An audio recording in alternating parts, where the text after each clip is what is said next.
para poder entonces la oportunidad. Adelante, Rebe. Shalom para todos. Hoy es domingo 17 de julio del año 2022 y 18 de Tamuz del año 5788 según el calendario judío, ¿no? Casi 2000 años de la era mesiánica. Hoy, como ustedes saben, alrededor de las comunidades judías del mundo y también muchas comunidades judías mesiánicas están realizando lo que se conoce como el ayuno del cuarto mes, que es el ayuno de Tamuz, el 17 de Tamuz.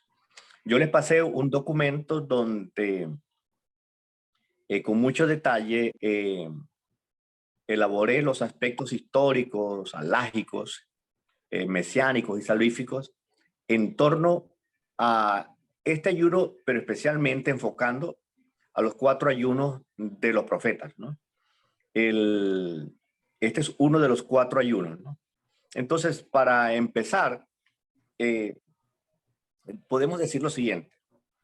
Estos 4 ayunos, la Escritura deja constancia de ellos a través de una revelación que tiene por escrito el profeta Zacarías.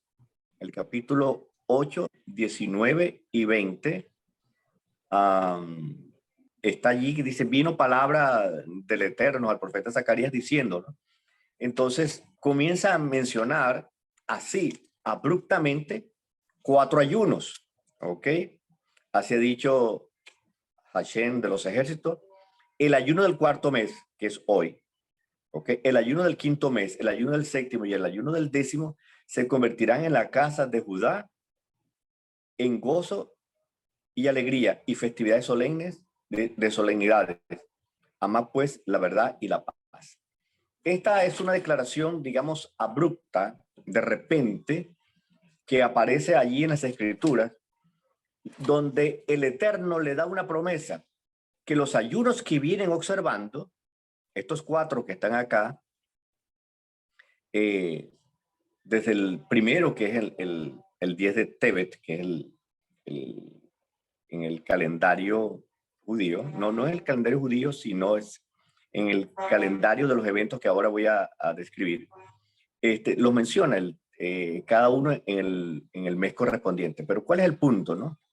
El punto es que el Eterno está hablando de una promesa, que estos ayunos que vienen observando el pueblo judío en aquellos tiempos, que es el periodo de la reconstrucción del templo, Él promete que se convertirán en días de alegría, del duelo por algo que ha pasado, lo convertirán en alegría.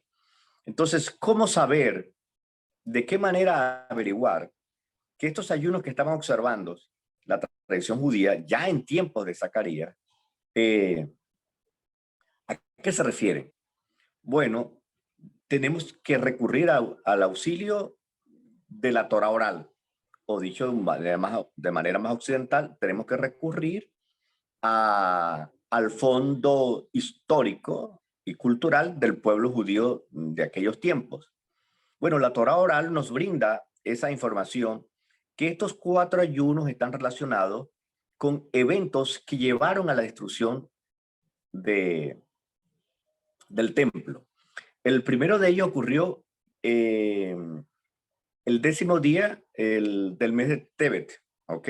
Que es el 10º mes, por cierto, del calendario judío. El segundo vino a ser el del 17 de Tamuz, ¿ok? Que es el ayuno del cuarto mes, el día de hoy. El ayuno del quinto mes, que es el de Tisha B'Av, ¿ok? Y por supuesto, hay un ayuno del séptimo, el ayuno del quinto mes, perdón, es de Tisha B'Av. Tamuz es el del cuarto mes, el del quinto mes es el de Tisha B'Av, el del séptimo es el que del mes de Tishrei es el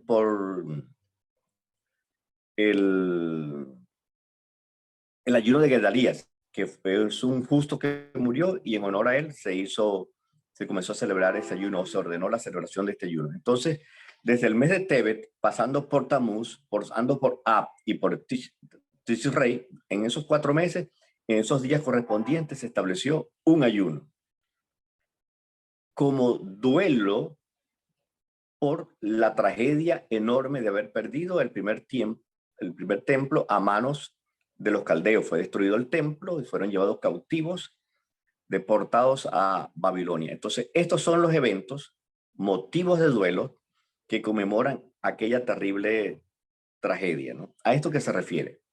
Entonces, ahora, la promesa de que esos días de duelo, de luto por la destrucción del templo y el exilio correspondiente, se convertiría en días de ayuno. Esa es la revelación. Entonces ya hemos revelado el fondo histórico a través de la Torah oral y también hemos podido vislumbrar que se trata de una profecía sobre hechos ya dados y que en algún momento pues habría un cambio en los sentimientos y en la actitud porque ocurriría algo. Los rabinos interpretan que la alegría que vendría o el cambio del luto a la alegría sería por la presencia del Mesías. Esos son los hechos históricos y esa es la interpretación que hay dentro de la tradición judía.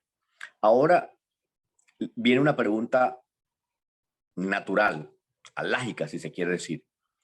¿Estamos los judíos creyentes en Yeshua atados por esta palabra a observar estos ayunos? No son ayunos solamente que tienen que ver con la tradición judía. No, esto no es un ayuno de la tradición judía. Esto está ordenado por los profetas. La tradición judía dice que los últimos 3 profetas, Ageo, Malaquías y Zacarías, que contemplaron la reconstrucción del templo, animan con estas profecías a aquellos que ya estaban observando estos días de ayuno. ¿Ok? Entonces, y de ahí en adelante la tradición judía comenzó a observarlo. La pregunta es si tenemos alguna revelación de las escrituras del Nuevo Testamento o palabras del Mesías que nos refiera que esos ayunos habrían de observarse. Eso es lo primero que nosotros tenemos que aclarar para entrar en detalles en eventos relacionados con la destrucción del templo. Bueno, ya estamos claros el fondo histórico, que se trata de una promesa. Un hecho interesante a observar es que el profeta Ageo da también y tenemos que traerlo a colación, el profeta Ageo también da una palabra profética que es de ánimo, ¿ok? Para los que están reconstruyendo el templo y que en aquella época, cuando vieron levantar aquella construcción que había empezado con los tipos de Zorobabel, Nehemías y Esdras, no exhibía la misma estructura y belleza del templo de Salomón. Y cuando vieron aquel parapeto armado, lloraron, porque jamás podría compararse con la gloria pasada, ¿no? Entonces, el Eterno, por medio del profeta Ageo, le envía otra palabra de consolación y de ánimo, ¿ok? En el capítulo 2, verso 7 dice, y haré temblar a todas las naciones, y vendrá el deseado de todas las naciones. Llenaré de gloria esta casa. Claro, porque la gloria del segundo templo, que estaba prácticamente ya levantado, reconstruido, para nada igualaba la gloria del templo de Salomón. Pero tuvieron una promesa. La gloria de esta casa, este parapeto que todo está medio montado ahora, ha dicho Hashem de los ejércitos que mí es la plata y mí es el oro. ¿Ok? O sea, el oro no es importante. Ni aquellos mármoles blancos que adornaban el frente del templo, ¿ok? Del gran templo, Salomón. ¿Por qué? porque la gloria postrera de esta casa será mayor que la primera. Así ha dicho Hashem de los ejércitos. Una promesa. Mientras Zacarías promete que el luto se convertirá en alegría, él ahora da otra promesa con respecto al templo. La gloria del templo no consiste en lo material, ni en la belleza de su estructura, ni sus adornos de plata, oro, mármol, exquisito. No, eso es hermoso, eso es bello a la vista, pero la gloria no está allí. Dice, la gloria es que esté presente el deseo de todas las naciones. ¿Y cómo sabemos eso? Bueno, porque hay una justa posición entre que anuncia el deseo de todas las naciones y la gloria. Entonces, la gloria que anuncia que será mayor a la del templo de Salomón no tiene nada que ver con oro y plata. ¿Ok? Porque como el oro y la plata son de él, él pudo haber provisto los elementos de oro y plata y de mármol para reconstruir aquella casa. Él es dueño de todos los recursos y él permitió que fuera eso para darles una enseñanza. Que si bien es cierto, la Shekinah abandonó el templo, como lo dice Ezequiel, capítulo 10, verso 1, por el desastre que hubo espiritual, porque ya el templo se había convertido en un cascarón vacío en la ausencia de la Shekinah ahora sería presente a través del Mesías, el deseo de todas las naciones. ¿Okay? Eso es lo que nos enseña la justa posición. Entonces tenemos dos profecías convergentes, concomitantes. Ambas se refieren al Mesías, al deseado de todas las naciones. Entonces, ahora que tenemos claro ese anuncio, que tenemos claro que esos ayunos se estuvieron observando hasta el periodo del segundo templo, tiempo en el cual aparecieron Yeshua y los apóstoles, ahora penetremos ahora en las escrituras del Nuevo Testamento, en los evangelios, especialmente de Mateo, para averiguar, ¿ok?, qué hay de estas profecías y qué palabras al respecto dijeron Yeshua y los apóstoles. Yeshua, luego de estar casi 3 años en un ministerio abierto y público, mostrándose a través de sus obras y palabras y mensajes como el Mesías de Israel, él entonces mira y contempla a lo que está pasando y que Israel está desechando ahora a su pueblo, ¿ok? Perdón, Israel está rechazando a su Mesías. Entonces, ¿qué dice acá? Jerusalén, Jerusalén. ¿Por qué menciona 2 veces Jerusalén, Jerusalén? Porque eso es una forma típica de hablar de los judíos que viene desde la Torá, desde la antigüedad. Mencionar 2 veces el nombre de alguien o de algo significa un afecto profundo. Así como dijo allá cuando llama a Abraham, el monte Moria dice Abraham, Abraham. Cuando llama a Samuel, Samuel, Samuel. Cuando llama el propio Mesías a Saulo, dice Saulo, Saulo. La doble mención del nombre indica un afecto profundo. Y quien lo escucha sabe que quien le está hablando con afecto. Aquí él habla con más el profundo afecto y conmovido, que dice Jerusalén, Jerusalén, que mata a los profetas y apedrea a los que te son enviados, como había pasado en el primer templo. En el primer templo, el libro de Crónicas, en el capítulo 36 al final, da cuenta de que el Eterno le envió mensajeros y se burlaron de ellos y lo apedrearon. ¿Okay? Está pasando otra vez. ¿Cuántas veces, y aquí el asunto, quise juntar a tus hijos como la gallina junta sus polluelos debajo las alas y no quisiste? ¿Qué está hablando acá? De la reunificación de la casa de Israel y de la casa de Judá, que es la casa de Israel era comandada por Efraín. Esos son los 2 palos que habla el libro de Ezequiel y otras profecías relacionadas a la unificación de Israel fueron dadas para eventos posteriores a la destrucción del templo que fue destruido por los caldeos, el primer templo de Salomón. Por lo tanto, esas eran profecías que para ese tiempo los judíos esperaban que con la llegada del Mesías se reunificara bajo su figura, su persona y su obra todo Israel. ¿Ok? Y entonces vendría la gloria de ese templo. Y eso es lo que él viene a decir a continuación. La reunificación no fue posible, no quisieron. No quisieron porque rechazaron a aquel que había dado la reunificación. Y entonces dijo, por eso no quisieron eso. Y aquí vuestra casa os es dejada desierta. ¿De qué está hablando? Es que la presencia de Yeshua, la Shekinah viviente, era la gloria del templo, con ello cumpliendo la profecía de Ageo, según la cual la gloria del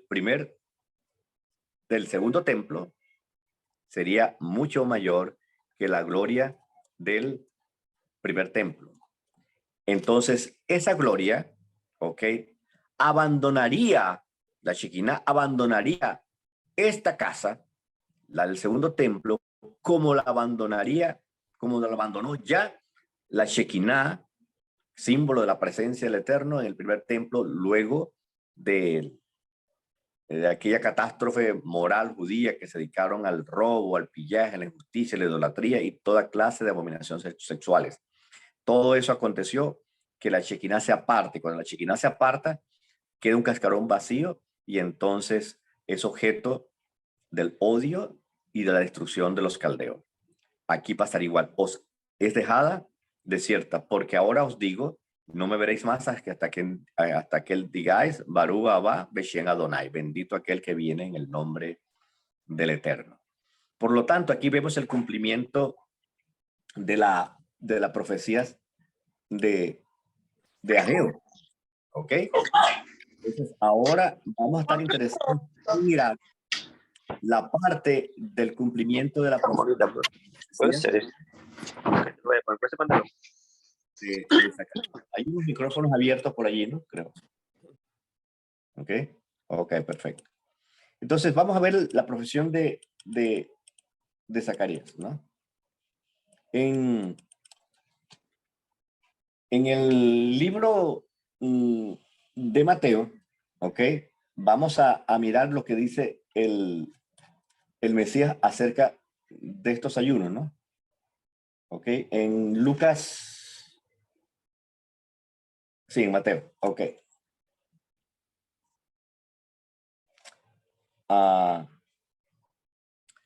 Sí, la mejor versión aparece en Marcos 2. Vamos a leer en Marcos 2. Ok. Marcos 2, del 18 al 20. Ok. A mí me parece en Mateo, pero aquí está un poquito más ampliada. Los discípulos de Juan y los de los fariseos, y los discípulos de Juan y de los fariseos ayunaban, ¿ok? Y vinieron, ¿ok? Y le dijeron a Yeshua, ¿por qué los discípulos de Juan y los fariseos ayunan y tus discípulos no ayunan? ¿Ok? Entonces, ¿a qué ayuno se están refiriendo? Yeshua le responde, ¿acaso los que están de boda pueden ayunar mientras está con ellos el esposo? Entre tanto que tienen el esposo, consigo el esposo, no pueden ayunar, pero vendrán días cuando el esposo les será quitado y entonces en aquellos días ayunarán. ¿Ok? Y termina diciendo, nadie, ese es el contexto de decir, nadie pone remiendo de paño nuevo en vestido viejo. ¿Ok? Es decir, miren, aquí está pasando algo. ¿Por qué mis discípulos no ayunan? ¿Ok? Él se está refiriendo acá al duelo. La metáfora que él construye es la del duelo. ¿Cómo va a ayunar? ¿Ok? La esposa, obviamente está hablando de la congregación de Israel, los discípulos, ¿ok? Que es lo que los primeros le habían aceptado. ¿Cómo puede ayunar la esposa si tiene la alegría del esposo con él? Cuando les sea quitado, cuando él muera, entonces ayunarán, ¿ok? Entonces tendrán días de luto.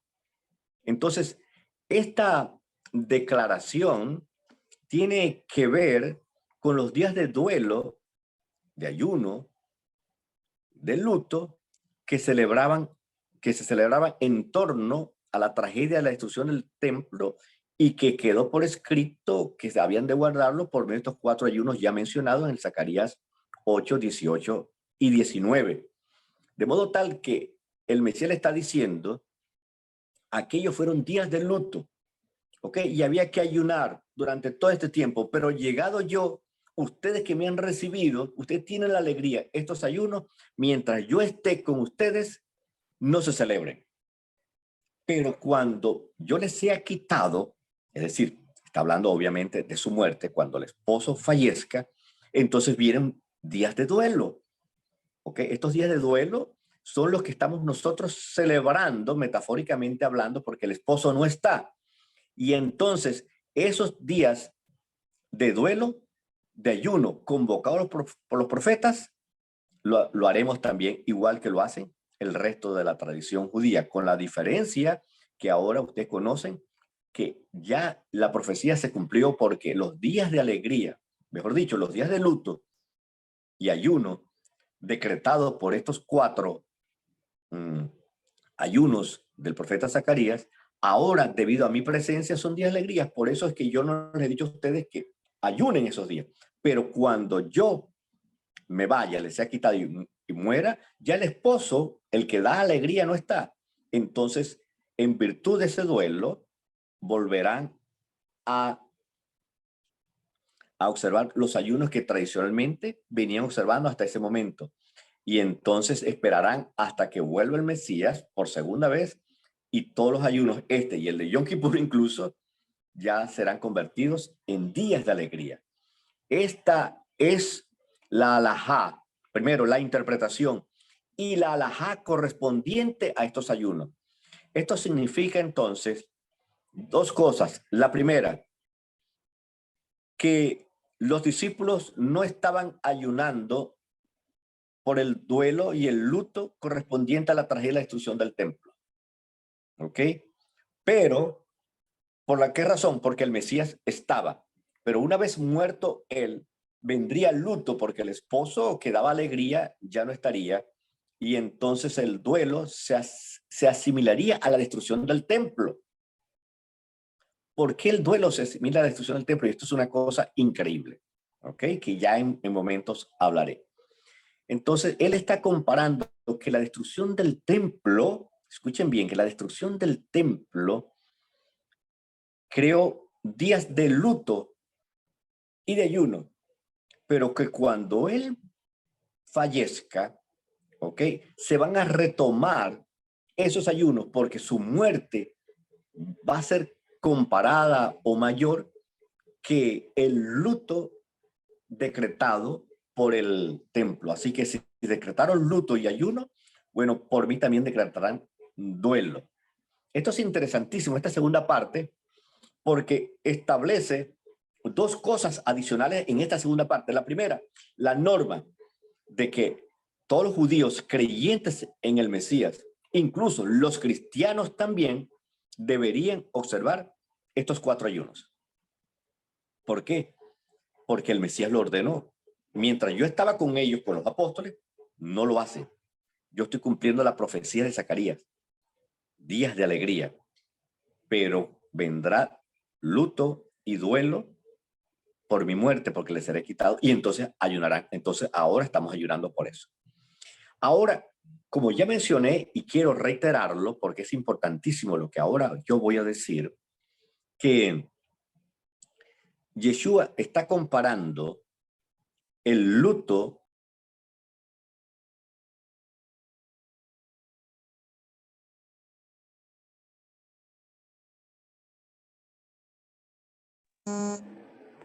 aló. Él está comparando el luto por su muerte al luto que se hace en conmemoración de la destrucción del templo.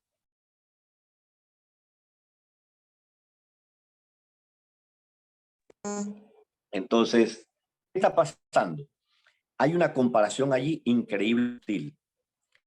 Recuerden que el ayuno del séptimo mes, si están al tanto de estas cosas, tienen que ver con un hecho importante.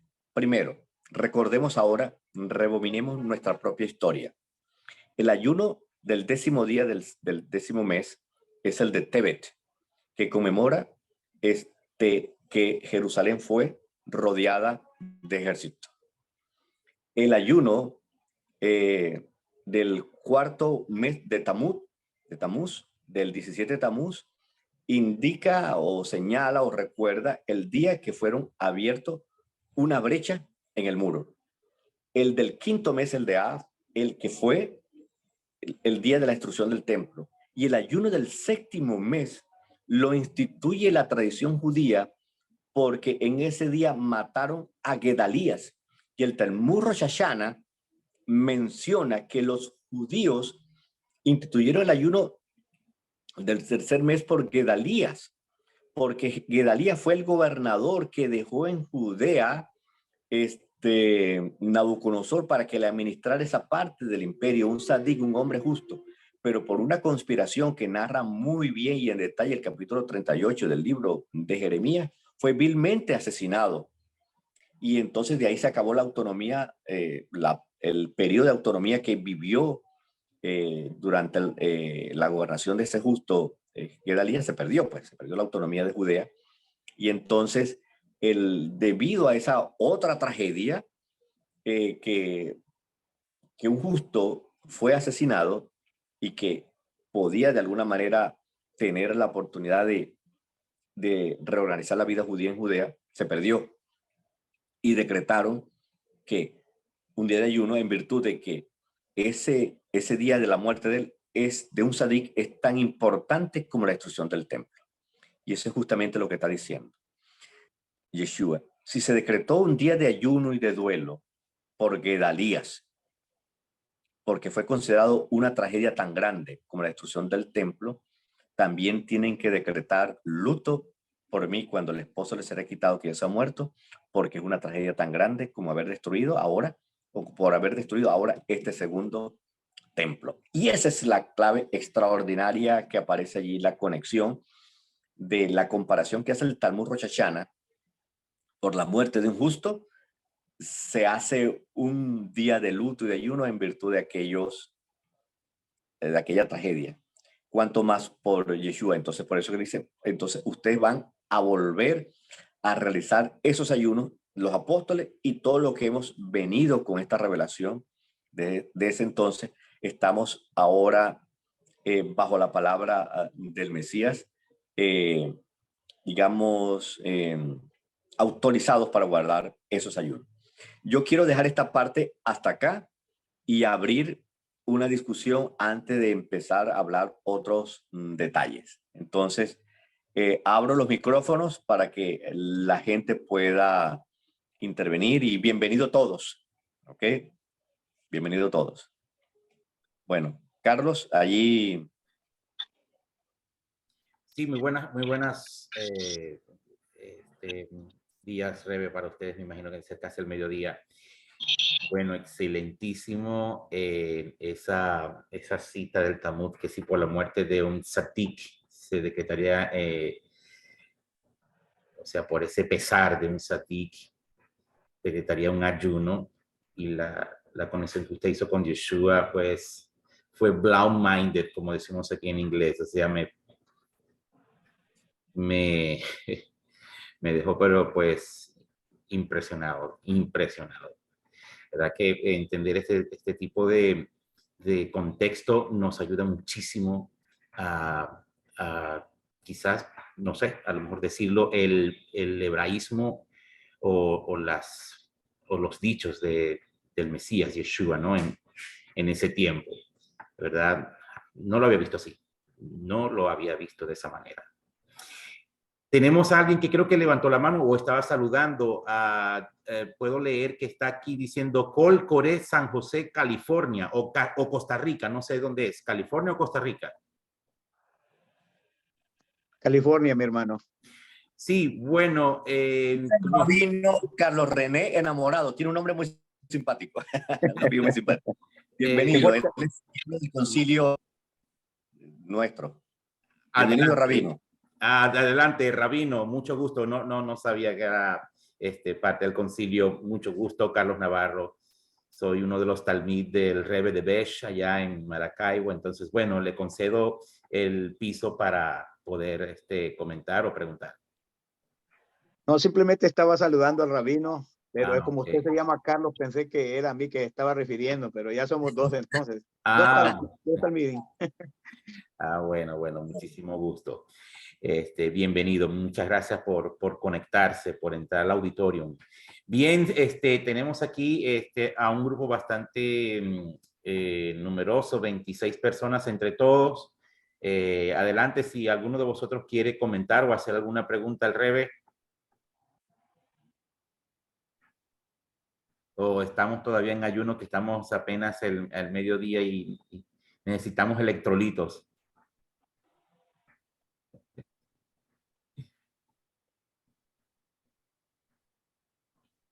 Bueno, parece que o están escuchando o sí quedó entendido. Bueno, por allí está levantando la mano mi amadísima cuñada Sony Amesti de Caridad. Tiene la manito adelante, Sony. Que ponga la cámara para que la veamos. Ah, bueno, también se puede poner la cámara, Sony.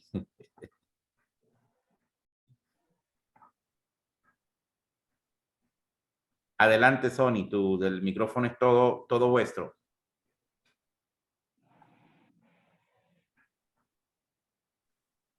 Bueno, ajá, ahí viene. Salón a todos. Ahí. Gustosa Pon la de cámara, saludarles. Estoy en la cocina, no estoy apta. No te preocupes. Bueno, quizá una pregunta un poco salida directamente del tema, pero pienso que vinculada en el sentido de la parashá en la que estamos, el estudio de la parashá Pinhas. Y hay ciertas conexiones o digamos comentarios donde se discute el asunto de la muerte del justo, ¿no? Que es lo que se me ilumina en el momento, ¿no? Acerca de Pinhas. Hay una conexión con la muerte del justo que hacen, pues, digamos que comentaristas cabalistas, ¿no? Pero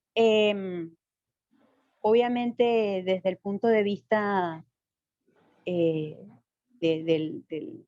rabino, del judío, pues no creyente en Yeshua, no encuentran la conexión con Mashiach, Yeshua a Mashiach, ¿no? Pero digamos que este ayuno en el que estamos no creo que sea una coincidencia, ¿no? Sino que me gustaría encontrar el enlace de lo uno con lo otro, pues que es lo que me ha estado rondando en la cabeza en el estudio de esta semana, ¿no? Con ese aspecto que pareciera ser aislado por los comentarios, pero veo que de algún modo tiene relación directa. Ok, tú te refieres a lo que hizo ¿Es Pinhas, así? ¿correcto? Sí, digo porque hay comentarios que desde luego, ¿no? Muy desenfocados en lo que nosotros creemos por el tema de la reencarnación que ellos enfocan, ¿no? Con respecto a Pinhas, que Pinhas con el tiempo, pues, ellos lo identifican como el profeta Eliyahu, ¿no? Y bueno, lo enfocan desde ese punto de vista que ellos creen. Pero hay algo que de verdad resalta y es la conexión que ellos hacen, una conexión con el aspecto de la muerte del justo, y desde luego destaca en Pinhas por el hecho de que él estuvo dispuesto a sacrificarse, a sacrificar su posición de honor, una vez matando a los dos protagonistas de la escena, ¿no? De pecado. Él estuvo dispuesto a perder todo, pues a perder su posición en en el servicio al Eterno, a nunca convertirse o a ni siquiera seguir siendo un Cohen por el hecho de ser un asesino, ¿no? Pero es lo que ellos resaltan como un aspecto de sacrificio de el justo, que identifican a Pinhas como un justo, un sadik, y muy estudioso, muy conocedor de la Torá hasta el momento. Y hacen una conexión muy interesante con la muerte del justo. Entonces, en toda la descripción que hacen, estamos, o uno siente que está en presencia de la descripción de Yeshua, ¿no? Sí. ¿Qué conexión tiene? ¿O Sí. hay alguna relación con...? Sacando, Sony, gracias por tu pregunta, no estás tan lejos del tema. Ya te voy a mostrar por qué. Sacando algunas especulaciones cabalísticas, hay un hecho importante que sí lo dice la tradición judía. Primero, ahí no hubo muerte de un justo. Los que murieron fueron los impíos. Pero lo que sí dice claro la escritura es que Pinhas hizo expiación, de donde los rabinos infieren que un justo puede hacer expiación. ¿Ok?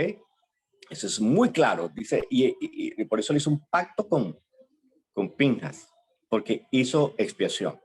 Entonces, hay que entender el concepto hebreo de expiación o kippur, pero para decirlo más exactamente, hay dos maneras de expiar el pecado. Uno, que muera el pecador, y otro, que alguien lo sustituya, ¿ok? Muriendo en lugar de él.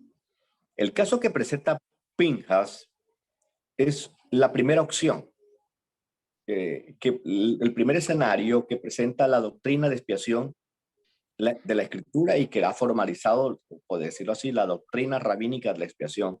Y es muy correcto afirmar que la muerte del impío expía su propio pecado, porque la paga del pecado es muerte, ya murieron. En ese sentido, él ha hecho expiación. Entonces, un justo ha hecho expiación y se le tuvo por mérito. ¿Ok? Esa es una parte, el primer escenario. El segundo escenario es que un justo con su muerte, que ya no es el caso de Pinhas, puede también hacer expiación. Ese sadik puede hacerlo. ¿Y de dónde saca los rabinos esta idea de la sustitución del pecador por un sadik que muere por él?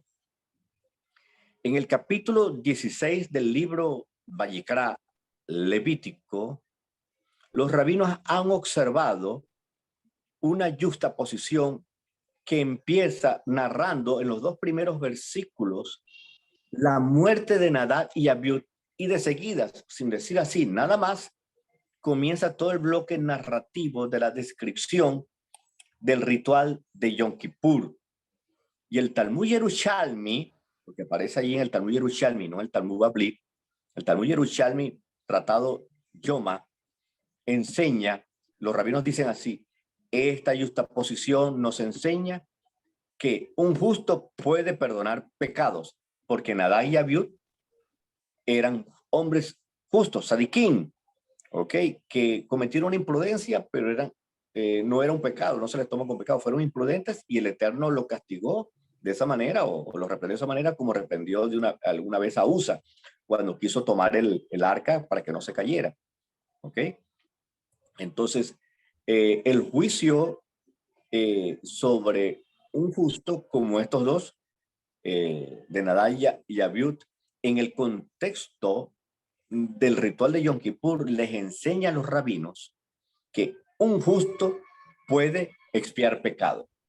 Y esa es la base fundamental que yo he venido usando cuando descubrí estas cosas, y está en mi canal YouTube, que lo publiqué hace como 4 o 5 años atrás, ¿ok?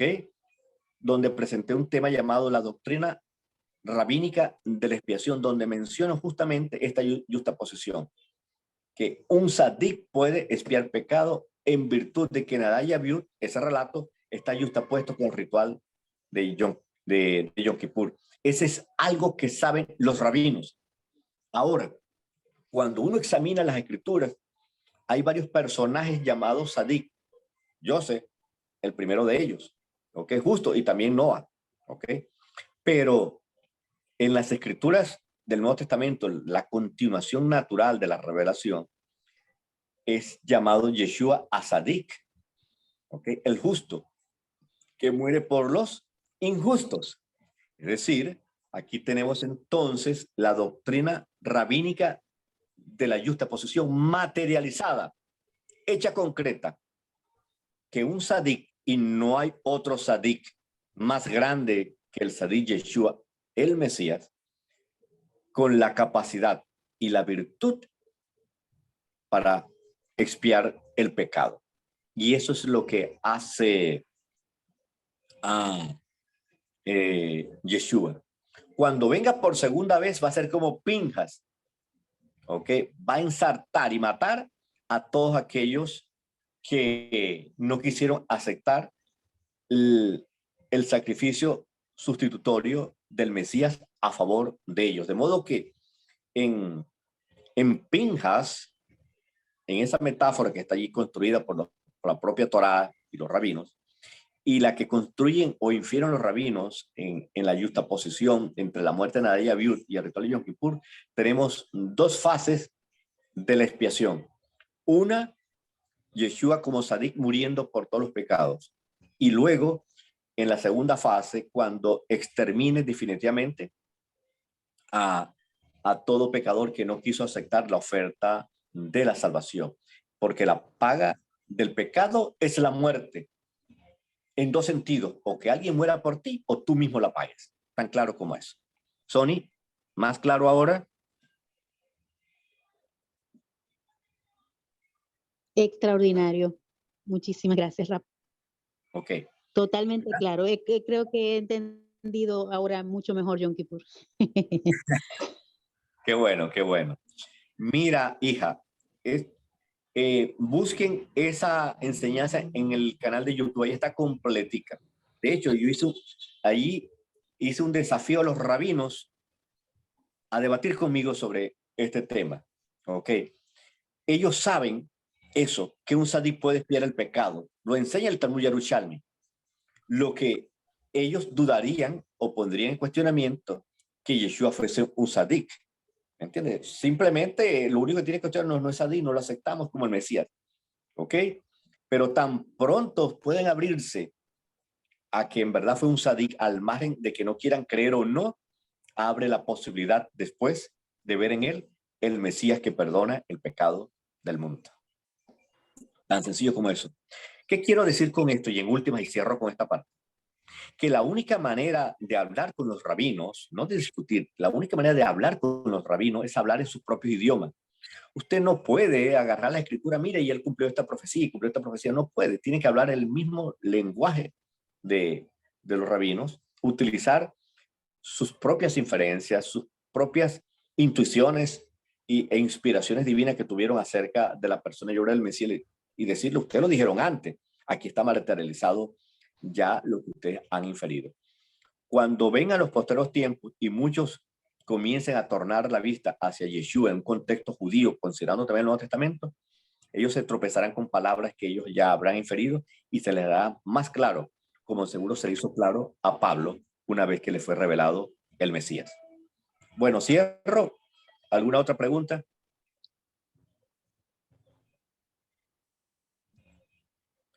El rabino Carlos René.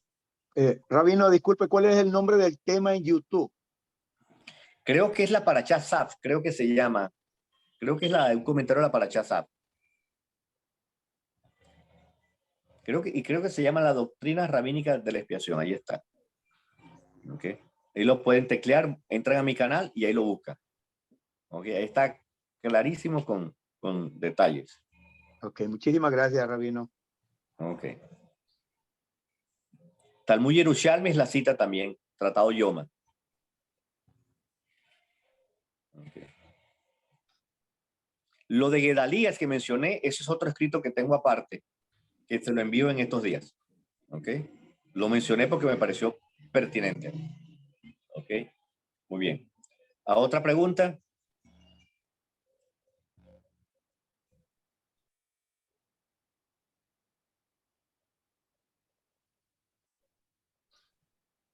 Ok. Y es por eso que dice, Yeshua le dijo a aquellos, y eso, bueno, y lo otro es que desde esta luz, desde esta interpretación, los cristianos están, por así decirlo, obligados a guardar estos ayunos también. Es que es una declaración del Mesías. Eso es independiente de los judíos que uno le quiera meter aquí o no. ¿Entiendes? Eso es así. Entonces yo creo que los cristianos que están renovando ahora su fe, que están ahora entendiendo las cosas con otras luces, más cercanas al espíritu judío del primer siglo, van a tener que comenzar a guardar estos ayunos como nosotros lo hacemos, porque estamos de duelo. El esposo nos fue quitado y entonces ayunamos. Por eso que estamos celebrando estos días. Entonces, desde que se inaugura Bet El Shaddai, nosotros estamos celebrando estos ayunos desde hace 14 años. O sea, estamos, digamos, un faro de luz para, no solo para las naciones, sino para otras congregaciones mesiánicas que, que están andando en este camino. Entonces, para entender estas cosas hay que leer el Talmud, hay que meterse en esas aguas y leer la Mishnah. Y vamos a encontrar cantidad de perlas preciosas en esas aguas profundas. Créanme que sí, como la que yo encontré allí, que destapó la profecía acerca de lo que dice el Mesías. Ya estos días de alegría llegaron. Ustedes no pueden ayunar, están conmigo. Pero cuando yo muera, ustedes van a ayunar. Volverá el luto. ¿Ok? Muy bien.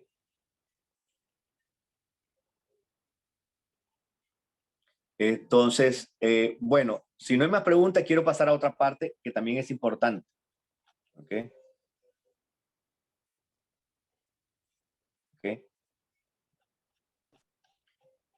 Entonces pasamos a otra parte. Ok. Muy bien.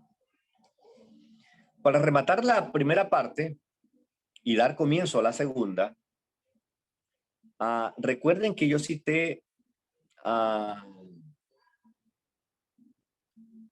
el capítulo 23 del libro de Mateo, el verso 37 y 38, donde habla de la unificación que el Mesías quería hacer de todo Israel, bajo su liderazgo, bajo su figura, que no se pudo porque no quisiste. ¿Ok? En el capítulo 7 del libro de Lucas, versos 30, ¿ok? Dice, más los fariseos y los escribas, o los intérpretes de la Torá, desecharon los designios de Dios para con ellos, no siendo bautizados por Juan. Al rechazar a Juan y el bautismo, el arrepentimiento que llamaba como el heraldo del Mesías, y luego que aparece el Mesías, y rechazan eso, y el rechazo al Mesías comienza desde el rechazo de Juan el Bautista. Ese punto es importante. Ahí empezó el rechazo del Mesías, rechazando el bautismo de Juan.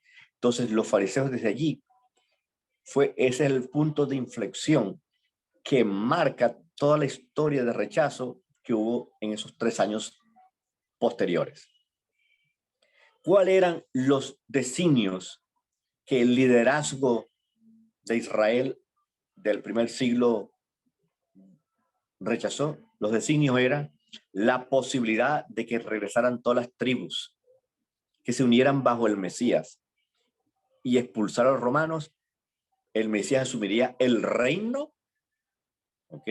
Y no solo eso, se convertiría Israel a la cabeza de todas las naciones, que son todas las profecías que estaban anunciando todos los profetas. Esas profecías quedaron sin efecto. En efecto. De hecho, en el Mateo anuncia que el libro de Lucas creo que es el capítulo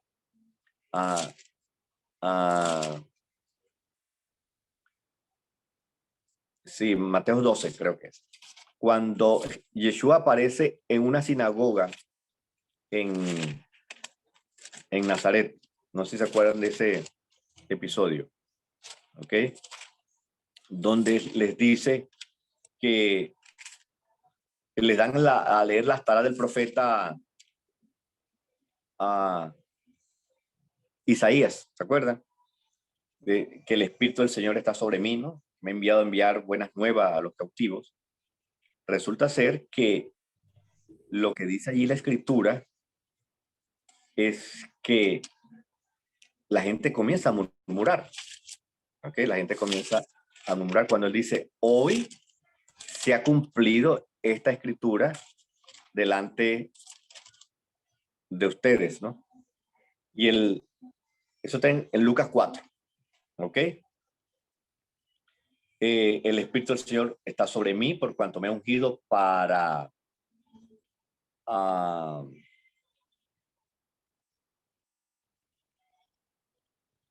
me ha ungido para dar buenas nuevas a los pobres, me ha enviado a sanar a los que no tienen corazón, a pregonar libertad a los cautivos y vista a los ciegos, a poner en libertad a los oprimidos y predicar el año agradable del Señor.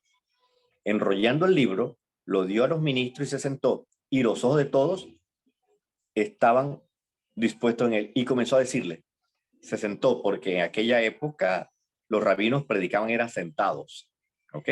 Se sentó, y una vez sentado, les dijo, hoy se ha cumplido delante de vosotros esta escritura. Y todos daban buen testimonio de él, pero es que era el hijo de José, lo conocemos, sí, tiene buen testimonio, pero que este es el Mesías. Esto es interesantísimo, porque en esta época la lectura de la Torá era trienal, ¿ok?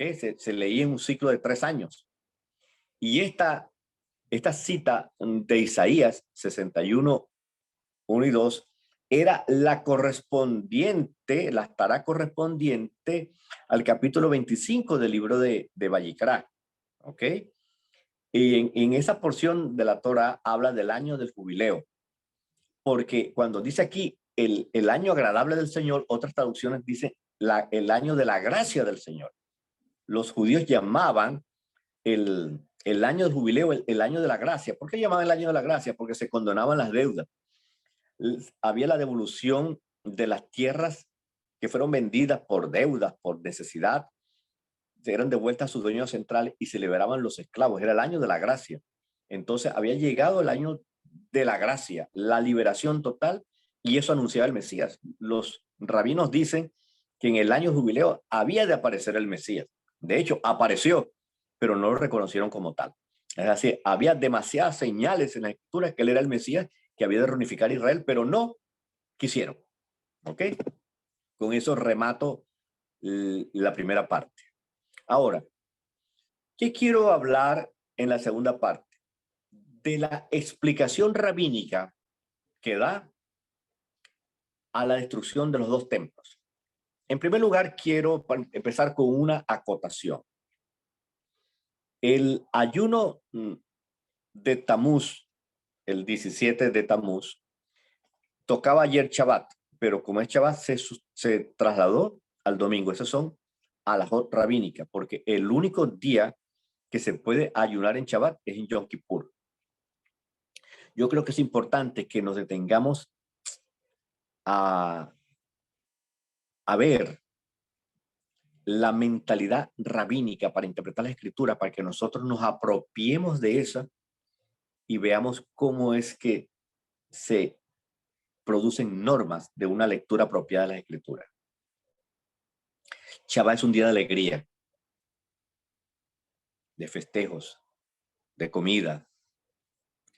Recordamos lo que el Creador ha hecho por nosotros al descansar ese día.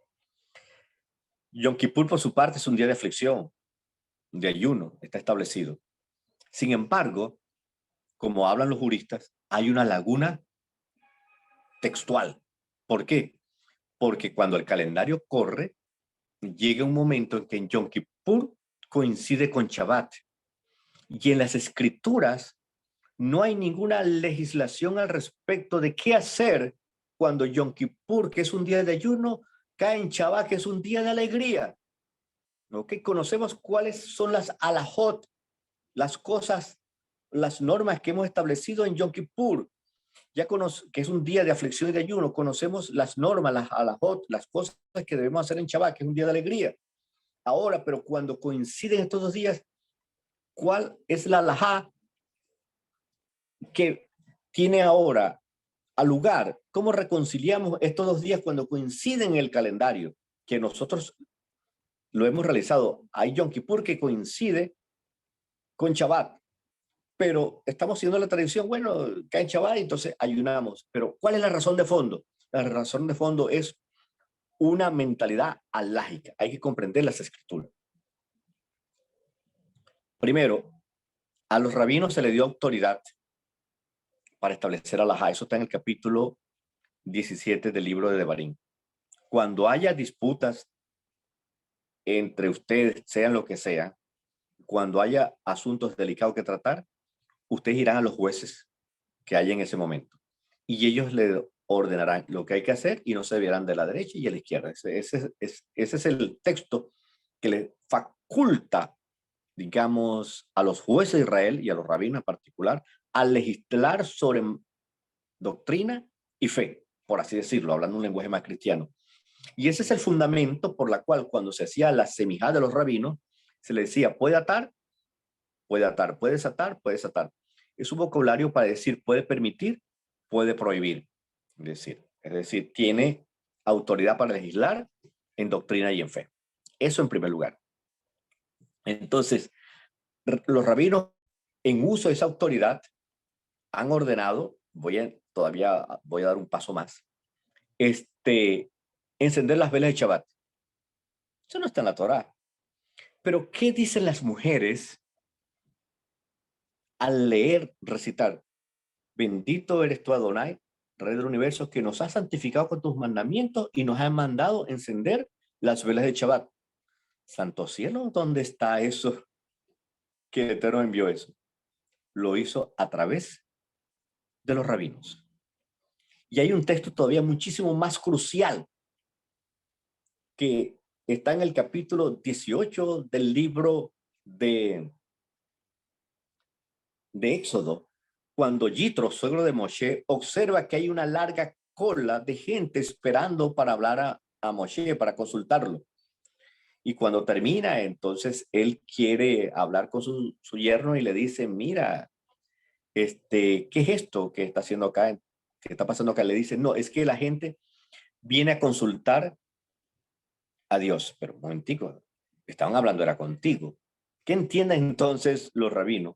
Es que consultar al Sadik es como si consultara al Eterno. ¿Por qué? Porque dice, entonces viene a consultar a Dios y entonces, ¿qué dice después? Y entonces yo les digo qué hacer en un caso o en el otro. ¿Por qué? Porque él conoce la Torá y conoce las normas y conductas a seguir que se desprenden de ella. ¿Ok? Sobre esa base, y la de Deuteronomio 17, el rabino está autorizado para eso y por eso dicen las mujeres estas palabras. Nos has ordenado encender las velas de Shabbat cuando eso no está en ninguna parte de la Torah. Eso está en la Torah oral. ¿Ok? En la Torah oral es también la decisión rabínica que cuando coincide con Shabbat se ayuna. ¿Por qué? Porque tiene más peso alágico el Shabbat. ¿Por qué? Porque violar el Shabbat tiene un juicio de apedramiento, pero el juicio por violar el día de la aflicción de Yom Kippur tiene un juicio karet. ¿Qué es el juicio karet? Cuando dice la persona será cortado, la palabra en hebreo es karet, que significa un corte violento. ¿Qué significa esto? Bueno, que la persona su vida es truncada en este mundo y no participará en el mundo venidero.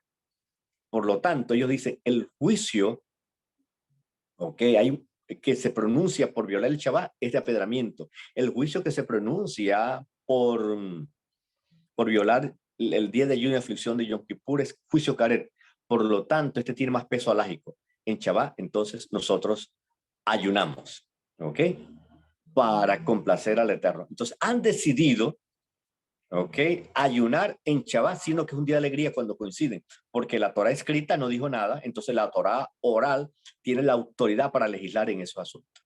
Esa es la razón por la cual el ayuno que era ayer Shabbat, porque ayer era 17 Tamuz, fue desplazado para hoy, porque el único ayuno permitido en Shabbat es el de Yom Kippur. ¿Estamos claros? Estas cosas tenemos que manejarlo nosotros como los líderes del judaísmo mesiánico contemporáneo. Tenemos que ponernos al día en estas cosas. ¿Okay? Muy bien.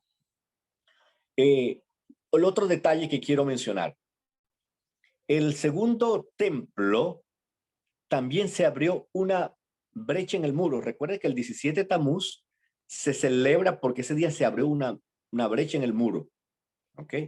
En la destrucción del segundo templo, que también cayó coincidencialmente el 9 de Av, y por eso es que esas tragedias coinciden, en Tisha B'Av,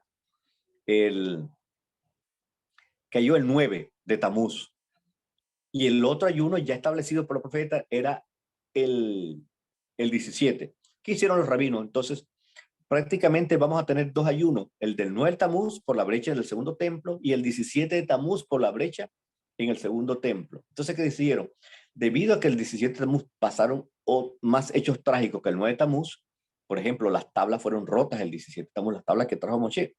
Eso ocurrió el 17 de Tamuz y otras desgracias que pasaron. Entonces, en virtud de eso, decidieron que en vez de realizar dos ayunos, en virtud de los dos templos que fueron destruidos el mismo día en Tisha B'Av, entonces no realizar un ayuno el 9 y otro el 17.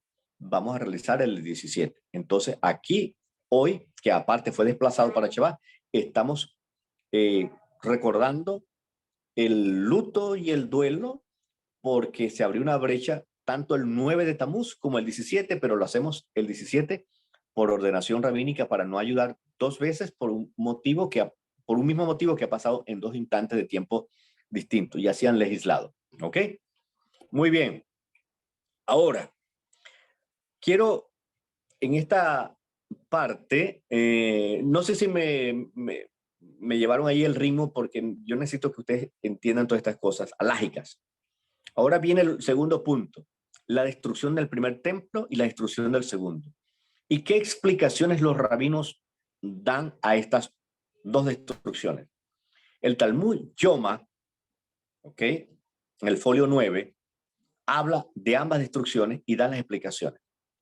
La explicación para destrucción del primer templo es a causa de tres males: la idolatría, la inmoralidad sexual, y los crímenes que se cometieron. Era terrible, ¿ok? Era terrible. Pero el de mayor de todos ellos era la idolatría, y entonces, digámoslo así, por causa de la idolatría se destruyó prácticamente el primer templo. Ya con la idolatría era suficiente, pero le añadieron esos tres faltas. El primer templo fue destruido por eso, y en verdad cuando uno observa todas las profecías dadas por Isaías, por Jeremías sobre todo, que era testigo presencial de los eventos previos a la destrucción del templo, las amonestaciones que dio a respetar las leyes, que no cometieran injusticias, los abusos. Manasés, que tuvo un reinado tenebroso, mató a mucha gente inocente, hasta su propio abuelo, que era el profeta Isaías. O sea, la tradición da cuenta de todas esas barbaridades, la idolatría eh, eh, y los crímenes que por mano de la cabeza de los reyes, ¿no?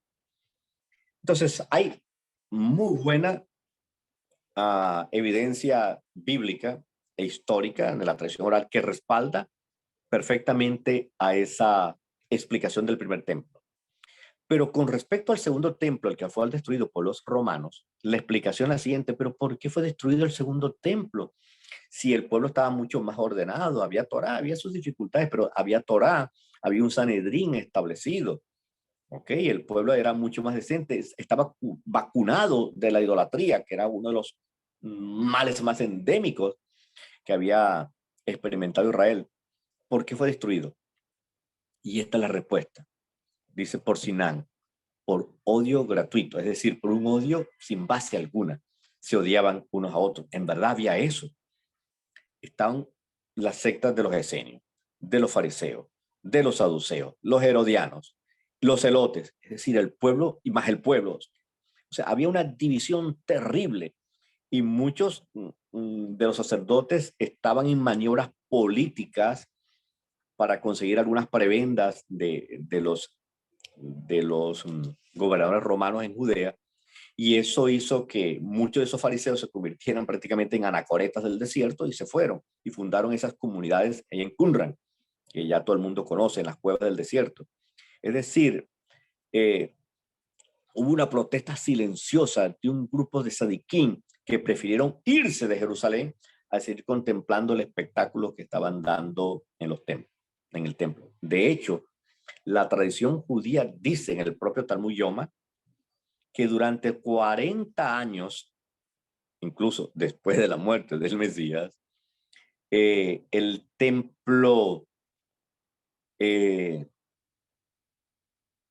un cordel rojo que cuando se hacía la expiación de Yom Kippur, el cordero ese del macho cabrío que era enviado al desierto, siempre se colocó, que era rojo, carmesí, se convertía en blanco y más nunca eso apareció. O sea, y pasaron otros fenómenos allí que les indicaban a ellos que algo andaba mal después de que ocurrió la muerte del Mesías.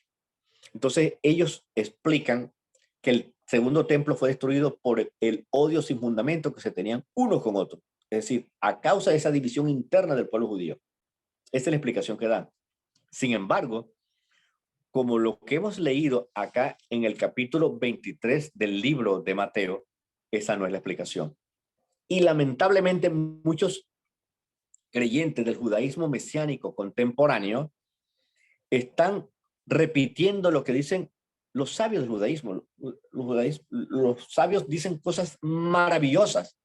Incluso hablan del Mesías de un modo tal que si se dan cuenta, con la revelación que tenemos, el Mesías está a la vuelta de la esquina. ¿Ok? Entonces están enseñando que el segundo templo fue destruido por el odio gratuito. Claro que había una división terrible, enorme, estaba fracturado el judaísmo del primer templo, pero eso no es la causa. La causa la dijo el Mesías aquí en el capítulo 23 del libro. Jerusalén, Jerusalén, que apedreas, que mata a los profetas y apedrea a los que te son enviados. ¿Cuántas veces quise juntar a tus hijos como la gallina junta a sus polluelos debajo de sus alas y no quisiste? Por eso ahora esta casa lo será dejada desierta. Y luego profetiza la destrucción del segundo templo. Cuando veáis a Jerusalén rodeada de ejército, sepa que su destrucción ha llegado. ¿Ok? Entonces, la destrucción del segundo templo tiene una sola y única causa: el rechazo a Yeshua como Mesías prometido a las escrituras para Israel y el mundo. No hay otra. Obviamente ellos tienen que dar una explicación porque no creen que Yeshua es el Mesías. ¿Ok? Lamentablemente el cristianismo con todas sus virtudes ha desfigurado con sus actuaciones e interpretaciones la persona y obra del Mesías, de modo que causa repudio a la mentalidad judía, ¿ok? Con todas las malas acciones que se han ejecutado en contra de ellos, que les ponían un crucifijo en su frente y le decían: si no te arrepientes, bueno, te quemamos, te quitamos tu familia, te confiscamos los bienes, y hasta los mataban. Entonces, son 2000 años de prejuicio que no harán fácil esta interpretación. Sin embargo, la escritura es muy clara. La causa de la destrucción del segundo templo es el rechazo del Mesías. Lamentablemente, el judaísmo incrédulo espera reconstruir el tercer templo. Y eso es otro error para restaurar los servicios otra vez. Los judíos incrédulos del Mesías esperan eso. ¿Ok? Y es por eso que en el Sidur de oraciones esperan la restauración del templo y sus servicios otra vez. Eso está en el Sidur de las oraciones. En el Sidur de las oraciones nuestras, no, porque nosotros no está. Hemos hecho una adaptación a esa bendición, porque ya nosotros no estamos esperando la restauración del templo, nosotros estamos esperando la restauración de todas las cosas, entre las cuales no está el templo, para volver a efectuar sacrificios cuando el Cordero Pascual ya fue sacrificado, no tiene objeto. Y lamentablemente en el mundo cristiano y el judío mesiánico piensa así. La construcción del segundo templo, que ya está en operación desde hace rato con el Instituto del Templo, que ya tienen a los sacerdotes, la vestidura, tienen prácticamente los vasos y todo, pero no tienen el arca y tampoco tienen al Mesías. Pero dice, eso no importa, eso se descubre uno y el otro aparecerá después. Piensan reconstruir el tercer templo y la escritura no habla de un tercer templo. Ahí está la profecía de Daniel 9 de las 70 semanas, que mientras se le daba la profecía de la reconstrucción del segundo templo, se le anunció la destrucción de ese templo por un pueblo que había de venir. Ahí está muy claro, ¿no? Y esa es la profecía que cita Yeshua. Cuando veáis en el lugar santo la abominación desoladora que habló el profeta Daniel, se está refiriendo a la destrucción de este templo que él ya había anunciado cuando lo estaba anunciando que lo estaban reconstruyendo. Como dicen los maracuchos, ve qué molleja. Eso fue genial lo que hizo Yeshua. ¿Ok? Ese midrash que hace Yeshua. Entonces, y me perdonen la expresión, pero es que en verdad me emociona estas cosas, ¿no? Entonces, aquí vemos a Yeshua diciendo, mira, este templo que está tan bonito, y que ustedes me le dicen, mira, estas piedras, no, no, no. Todo eso será destruido. Ya Daniel lo dijo. Yo se lo estoy repitiendo que va a ocurrir ahora en estos tiempos. Esa es la única diferencia entre Daniel y yo. Daniel dijo que venía y yo le dije, aquí está, va a llegar. Cuando veas Jerusalén, rodeada por ejército. ¿Por qué? Porque me rechazaron. Y no me veréis más hasta que digáis, bendito el que viene en el nombre del Eterno. Con esto quiero dejar bien claro que esta debe ser la interpretación incluso del cristianismo, pero el cristianismo ha estado dominado por una visión errónea de la interpretación de las profecías de las 70 semanas. La última semana, y eso lo comenzó a enseñar en una conferencia sobre profecía en el siglo XIX y se popularizó con la Biblia de Scofield, el dispensacionalismo que creyó que la última semana de Daniel estaba a los tiempos finales. ¿Ok? Que donde vería la gran tribulación, aparecería el anticristo a la mitad de la semana, se reconstruiría el templo y a la mitad del templo haría cesar el sacrificio y la ofrenda. Esa es toda esa especulación, tirando la última semana de Daniel, despegándola de la profecía y la ponen al final, con lo cual hacen algo increíble. Desecharon la interpretación histórica del cristianismo. Me detengo aquí en este punto. Esto es importantísimo de capital histórica, de importancia histórica. ¿Qué es lo que hace uno de manera básica, elemental, cuando está estudiando un tema? Hacer una revisión bibliográfica para saber qué han dicho antes del tema que yo voy a discutir. No vaya a ser que yo esté redescubriendo el agua tibia. ¿Ok? ¿Qué está pasando? El cristianismo histórico ha correctamente interpretado que las 70 semanas ya fueron cumplidas y a la mitad de semana eso se refería al Mesías, que murió por los pecados del mundo y en ese sentido hizo cesar la sacrificio y la ofrenda. Ya no tenía objeto el culto ni los sacrificios de los animales en el templo. De esa manera lo hizo cesar. Y se refería al templo. Y es tan así que el judaísmo educado y el judaísmo que ha estudiado esta profecía reconoce que esa profecía ya se cumplió en el siglo I. Y también reconocen, escuchen este dato, y también reconoce que el que muere en la mitad de la semana es Yeshua. Y allí entonces vienen dos interpretaciones. El cristianismo histórico, y aún creo que el judaísmo mesiánico, comprende que el que muere en la mitad de la semana es el Mesías. Pero Maimónides opina, siguiendo toda la tradición histórica antes de él y la que le siguió después de él, que sí, es cierto, murió el Mesías, perdón, dicho, murió Yeshua, pero como falso Mesías. Entonces, busquen los libros para que ustedes vean.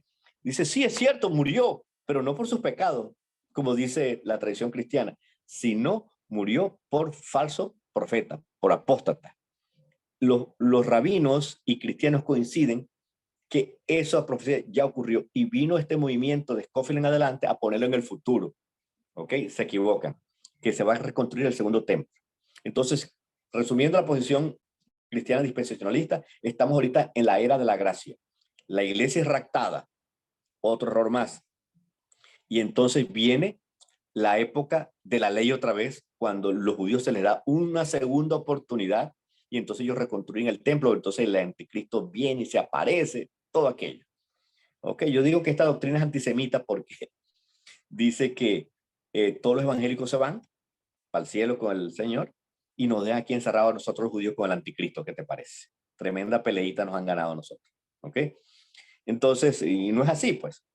Entonces, ahí van a coincidir, si se dan cuenta, el dispensacionismo escatológico evangélico con la doctrina rabínica de la construcción del segundo templo. Y esa es la razón por la cual tanto un movimiento evangélico está promocionando que los judíos se vayan a Israel, porque el Mesías está a punto de aparecer y el que va a aparecer es el otro, y que los judíos también se vayan los judíos también están promocionando que vayan, que allá se va a aparecer el Mesías. Esos dos movimientos se están dando ahorita simultáneamente. Miren, les voy a contar un testimonio y con esto termino esta parte. Aquí estuvo un grupo de empresarios cristianos, dirigentes de una operación internacional de una organización internacional llamada Operación Éxodo. Operación Éxodo es una organización dedicada a recoger fondos y ayudar a los judíos de todas partes de Latinoamérica y del mundo, pero ellos tienen estos empresarios mexicanos que yo conocí, tienen una misión de ayudar a los judíos a retornar a su tierra para apurar así el cumplimiento de la profecía, colaborar con el cumplimiento de la profecía que ellos dan, que ellos tienen, ¿ok? La reunificación que se va a dar allá, eso no, desde que se construyó, desde que se fundó el Estado de Israel, ya se está cumpliendo la profecía de la reunificación. Mentira, la reunificación tenía que cumplirse cuando tuvo el Mesías y no se dio, desecharon el signo que Dios para con ellos. Esta reunificación es ficticia, es una cortina de humo que se han tragado tanto el mundo cristiano por interpretar mal las profecías y el mundo judío por haber rechazado al Mesías. Entonces esa gente me estaba comunicando, se comunicó conmigo a fin de que lo ayudara a hacer una conexión con la comunidad judía de acá, a fin de que yo si quería y el resto de los que estaban acá hiciéramos aliyá a Israel por medio de esa organización. Entonces ahí fue cuando me enteré que existía este tipo de movimiento y este tipo de doctrina, esperando la reunificación de todos los judíos allá en Israel y la construcción del tercer templo. Ya no será posible. Yeshua dio la interpretación. No habrá un segundo templo, un tercer templo. Y si lo reconstruyen, eso será la última trampa, el último chasco que se va a llevar el judaísmo. El último chasco por haber rechazado al Mesías. Pero esperamos que muchos judíos, como lo dice Pablo en el libro de Romanos, que cuando muchos crean será como vida entre los muertos. Van a creer muchos en el Mesías. Bueno, entonces con eso quiero terminar sobre que las dos explicaciones que dan los rabinos con respecto al segundo templo y que la segunda no es correcta al decir que es por odio gratuito, sino por haber rechazado al Mesías. Se abren los micrófonos otra vez.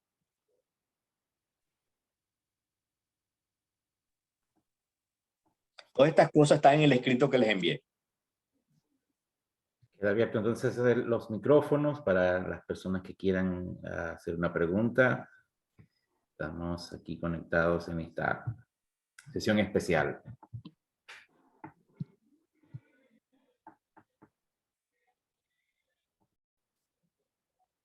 Gracias, Rap. Tremenda exposición, dice la doctora Betty Molina.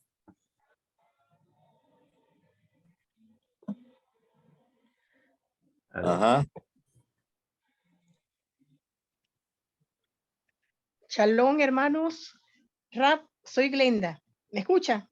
Sí, Sí, escucharte, hija. Saludos, hermano Carlos Navarro. ¿Cómo está? Ajá. Saludos. Usted dice que no es así, entonces, ¿cómo es?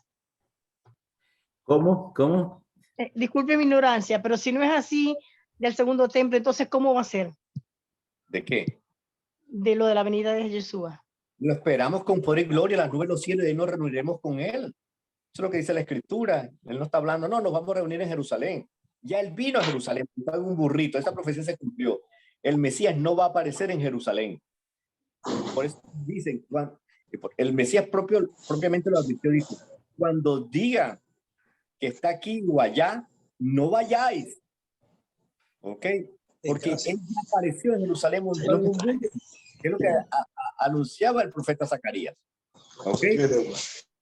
Eso se cumplió. De vez en cuando aparece un libro.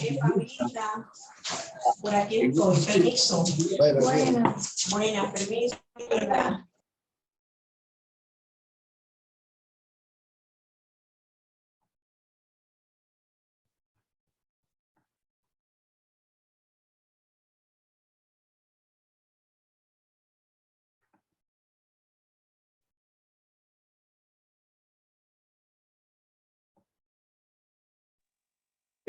Por eso el Mesías dice, no vayáis ni le creáis, ¿ok? Porque ya el Mesías cumplió esa profecía. O sea, no va a venir más Mesías. Y por eso decía, si reconstruyen un templo, eso no significa que ese es el tercer templo. Eso es un invento judío. No es un invento decir que en 1948 se cumplió la profecía de que todos los judíos iban a regresar a Israel. Tampoco. Tampoco. De hecho, escuchen bien lo que les voy a decir. Había una profecía de que después de los 70 años habían de regresar de Babilonia todos los judíos que estaban en cautiverio. Pero no todos regresaron. ¿Y cómo lo sabemos? Sencillo. Tiempo después, en tiempos del rey Asuero, Ahasverosh, vemos que hay judíos todavía en la diáspora por aquellos territorios. No regresaron a Jerusalén, estaban en la fiesta y entre ellos también estaba por fuera Mordejai y otros judíos más que vivían y estaban bien acomodados, seguro muchos de ellos. No regresaron. Por eso los rabinos dicen que eso no fue una redención completa. No fue una redención completa, fue una pequeña redención, porque no todos los judíos regresaron. Y ahora están llamando a todos los judíos y muchos judíos no quieren regresar a Israel porque en Israel hay muchos problemas y los negocios, bueno, están en Estados Unidos y en otras partes del mundo y están ganando muchos pobres. ¿Ok? Y en el caso que se fueran todos, supongamos, el supuesto negocio que se fueran todos y reconstruyen el templo, eso no significa que eso es cierto. Eso va a ser un chasco enorme que se va a llevar el judaísmo por no haber creído en el Mesías. Por eso es que cuando digan, está allí, ya llegó el Mesías, vamos. No, no es el Mesías. Es el que te conté. ¿Ok? Muy bien. Espero que entiendas eso. Nuestra reunión no es en Jerusalén. Esperamos es la nueva Jerusalén del cielo, limpia, no la vieja Jerusalén con sionistas, con seculares y religiosos, con palestinos y árabes. Esta vieja Jerusalén no nos sirve. Pero hay otro detalle más que yo quiero mencionar. Escuchen. El judaísmo tradicional está esperando al Mesías, pero también está esperando a Elías. Busquen otro video en YouTube que hicimos el Roy Alfredo Pérez y mi persona, que se llama Sobre la aparición del Mesías en Jerusalén, que le hicimos a raíz de que había un tipo por allí que decían que era el Mesías que había aparecido. ¿Okay? Un joven rabino que lo identificaban como el Mesías. ¿Cuál es el punto? El punto es que en Mishneh Torah, un libro que muchos de ustedes deben tener, en el capítulo 11, las leyes de los reyes, dice que antes de venir el Mesías va a aparecer Elías, porque supuestamente Elías se fue y lo están esperando, así dice Malaquías. Viene Elías. ¿Qué viene a hacer Elías? Elías viene a hacer la paz mundial, a preparar el camino del Mesías. ¡Wow! Ahí hay una clave importante. Ya Israel está comenzando a hacer paz con el mundo árabe. Ahí tiene tratado con Arabia Saudita, con Bahrein, con otros países árabes. Y hay un movimiento positivo, por así decirlo, en ese sentido. Pero eso es otra trampa que están haciendo ellos mismos. Eso es prácticamente un autosuicidio, como diríamos por acá. Entonces, se está haciendo todo, más los preparativos del templo, para que cuando aparezca Elías, él es el hombre que va a resolver la problemática del Medio Oriente.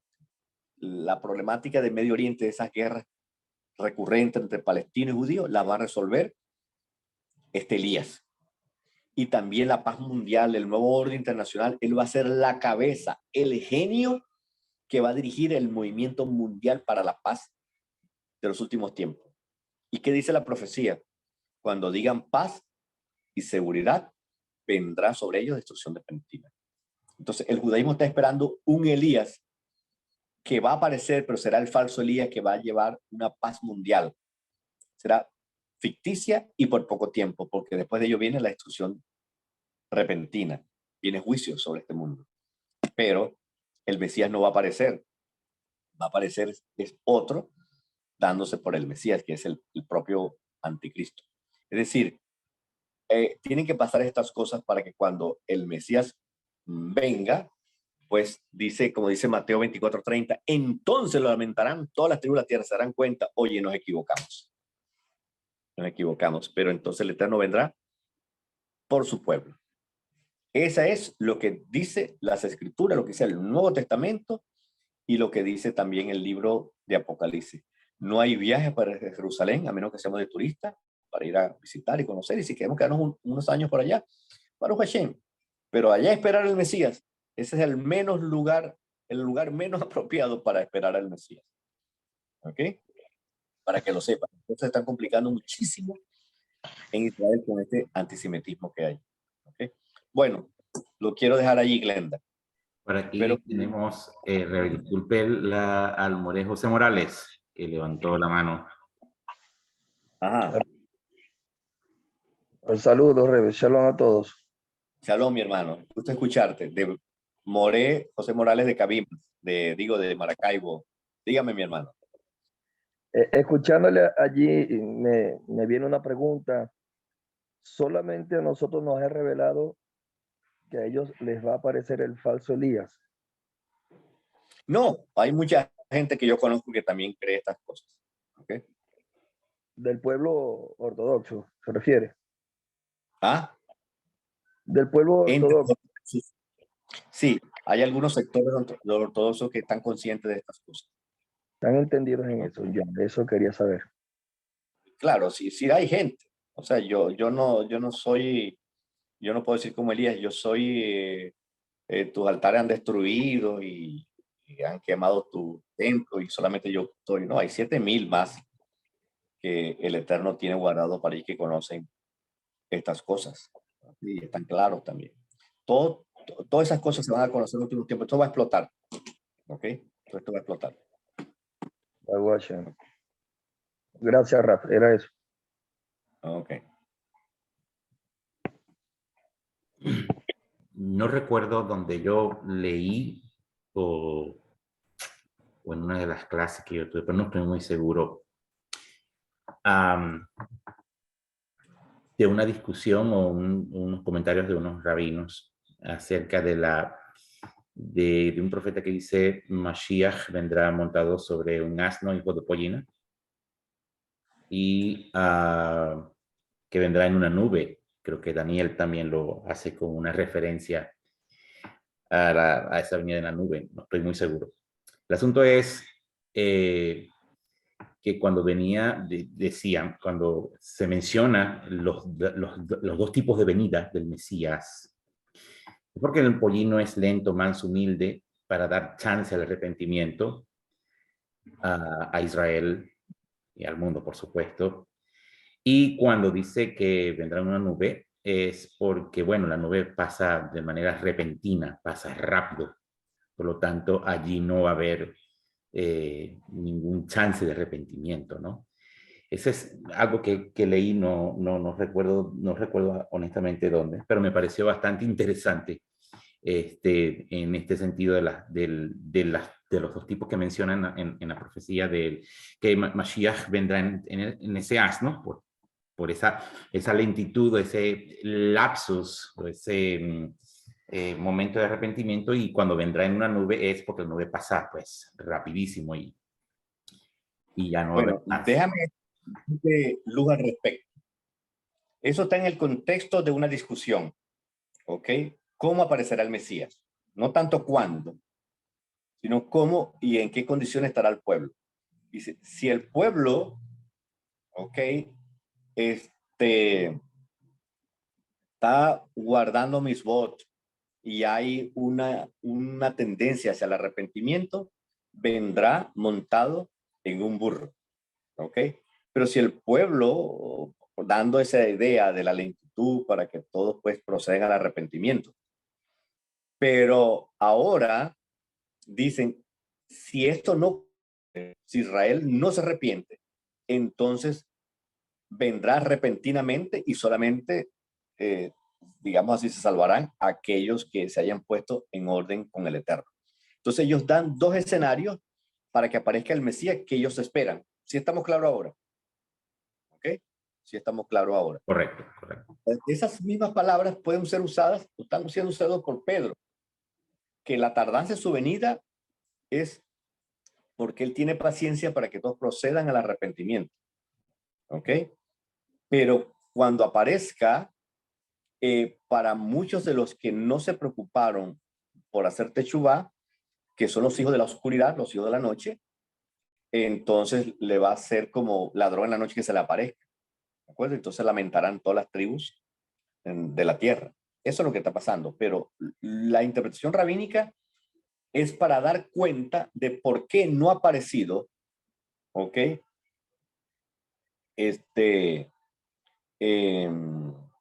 El Mesías, ¿ok? Y en qué condiciones podría estar el pueblo cuando él aparezca, pero nada que ver con la interpretación que ya nosotros ya se nos ha sido revelada. Muy bien, otra cosa, Carlos, que quisiera añadir. Genial. Bueno, aquí está interviniendo la doctora Betty Molina, escribió en el chat diciendo, ¿podemos conectar Miqueas 4:1-2 a esto de Mashiach? Vendrá en cualquier lugar y no en Israel. Bueno, eso es lo que dice, que vendrá en las nubes de los cielos y ahí nos reuniremos con él. No habla que nos reuniremos en Jerusalén. La reunión en las nubes de los cielos. En las nubes de los cielos. No sé si me captan la idea. Nuestra reunión es allá arriba. ¿Ok? Con él, mientras el mundo acá se está destruyendo. El mundo renovado y luego nos posesionaremos de este mundo. ¿Ok? De este mundo. Ok. Okay. Genial. Muy interesante. Muy interesante. ¿Alguien más tiene algún comentario? Sí, adelante, alguien está hablando. Es Betty, ¿cómo está? ¿Cómo le va?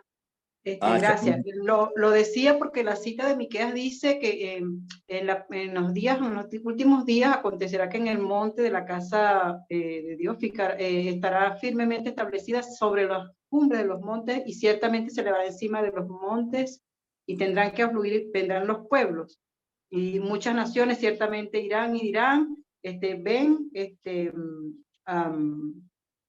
vengan y subamos al monte de Dios y de Jacob, y él nos instruirá sobre sus caminos y andaremos en su vereda.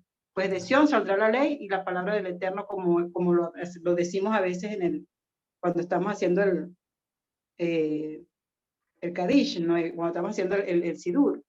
No sé si me explico en la pregunta.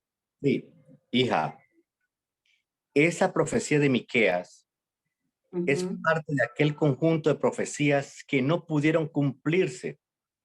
Ok. Que si el Mesías hubiese sido aceptado por la gran dirigencia de Israel, se hubiese operado la reunificación e Israel unido hubiera hecho una convocatoria a los pueblos, ya que vería en él la bendición del Eterno, los años de Shemitah dándose, la cosecha triple, todo aquello, el Mesías haciendo milagros y maravillas, llamarían la atención de su sabiduría y sus milagros como lo llamó la atención la sabiduría y las maravillas que había hecho Salomón. Los pueblos corrían a ver la sabiduría de Salomón. Lo mismo estaba anunciado, pero ahora más grande con el Mesías. Con Mashiach, exacto. Claro, y no pudieron. Incluso hay una profecía que también dice el libro de Zacarías, y los pueblos que no vayan yo los castigaré. ¿Me entiendes? Eso no es el tipo de profecía que anuncia el Apocalipsis, una profecía donde no habrá ni llanto, ni dolor, ni muerte, ni sufrimiento, ni nada de esas cosas. Esas eran profecías que habrían de cumplirse con la venida del Mesías. ¿Cómo podemos entender esto de una manera mucho más global? La Escritura tiene dos clases de profecías. Las incondicionales, como las daba Abraham. Yo te voy a bendecir. Haré de ti una gran nación, un gran nombre. En ti serán benditas todas las naciones. Eso era así porque sí. Y el Eterno haría todas las maravillas y movería todos los eventos para dar cumplimiento a eso. Eso en primer lugar. Las segundas profecías son condicionales. Las dadas a Israel. como pueblo allá en el monte Sinaí y luego que se repite el pacto en el monte Baal. En esos pactos el Eterno les dice una palabra clave: sí, sigue mis mandamientos. Correcto. Y hagan todo esto, entonces yo haré por usted todo esto. Pero si no, yo haré todo esto. Es decir, entonces estas profecías son condicionales, dependían del arrepentimiento de Israel, y por eso fue primero que vino Juan para llamar al arrepentimiento y luego de la aceptación del Mesías. Pero como rechazaron al uno, al otro tampoco lo podían aceptar porque el uno estaba presentando al otro, el heraldo del Mesías. Correcto. Entonces, todas esas profecías llamadas a darse cuando Israel fuera unificado por el liderazgo del Mesías, se cumplirían. Escuchen bien, hay una película que yo recomiendo que se llama The Chosen, El Escogido. Es una película ambientada años previos a la fundación del Estado de Israel. Búsquenla en internet, The Chosen. Ok, espero que esté en español.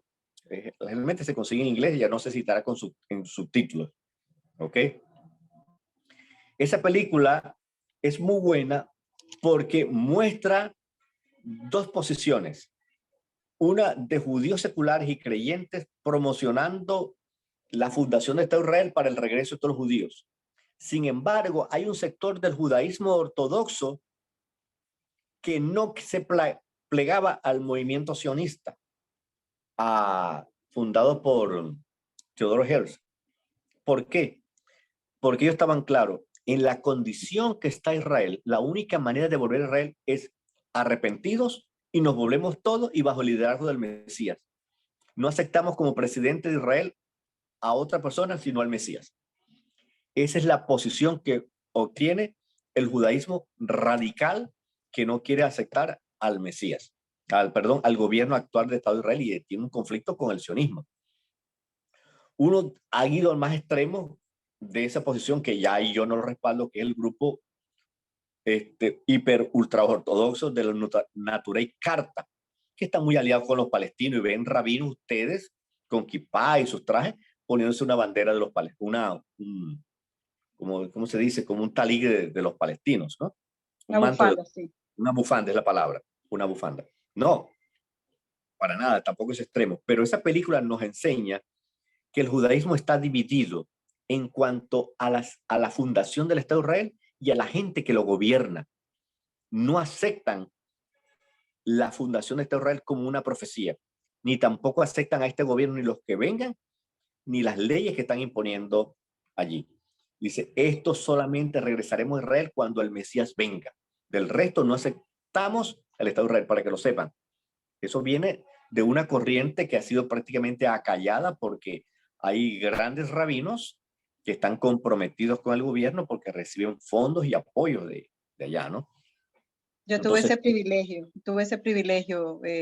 Rap, quiero dar ese testimonio y confirmar lo que usted está diciendo.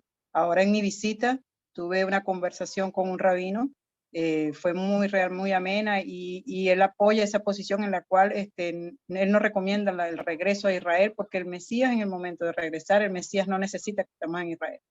Y él, pues, de verdad me instruyó en muchas cosas, y para mí fue muy gratificante y de mucho crecimiento esa conversación, de saber que muchas veces, pues, hemos sido erróneamente instruidos de que si no es en Israel, pues no seremos salvos y no seremos redimidos y no seremos nada de eso. Y me confirmó esa posición. De verdad Sí. que fue muy edificante.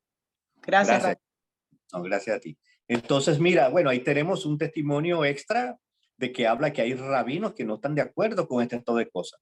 Y muchos cristianos y también parte del judaísmo mesiánico están esperando que el Mesías llegue allá, que reconstruya el templo y restaure sus servicios. Para nada, nuestra reunión con el Mesías no es allí. Es en las nubes de los cielos, dice, y allí estaremos con el Señor para siempre. Y el mundo será restaurado, devorado por el fuego, y el Eterno luego purificará este mundo y hará descender la nueva Jerusalén en los montes de los olivos, como dice la profecía de Zacarías. Es allí donde nos vamos a instalar ahora, pero en la nueva Jerusalén renovada, una tierra renovada, donde no haya odio entre los hombres ni nada de eso. Entonces, lo que viene es una catástrofe, la más grande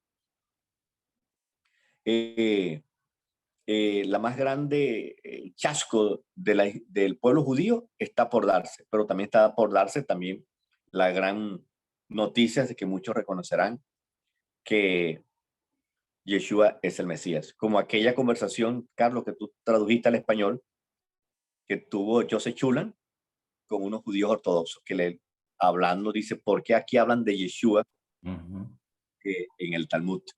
¿Okay? Fueron inquietos para allá. Hay gente inquieta allá. ¿Okay?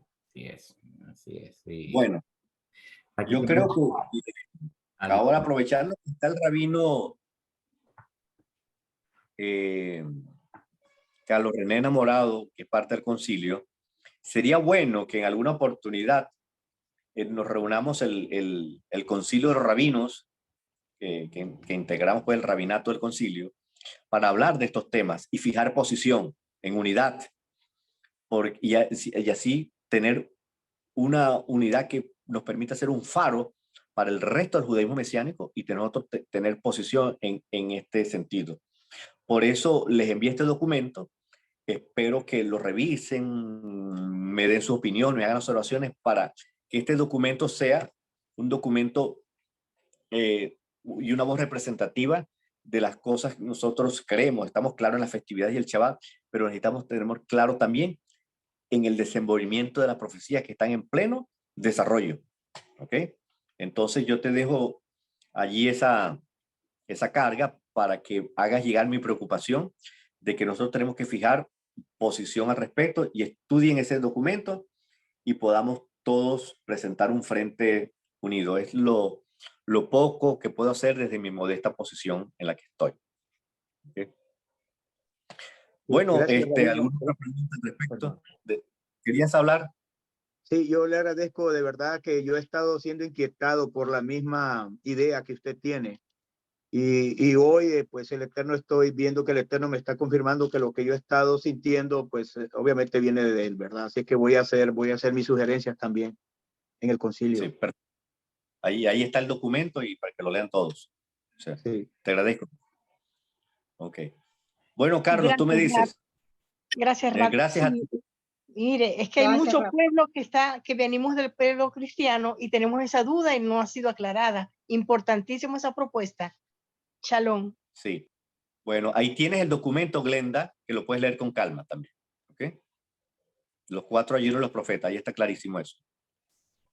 Excelente. Por aquí también, en el chat, Rebe, Sonia Mesti también dice, la cita de Miqueas es interesante.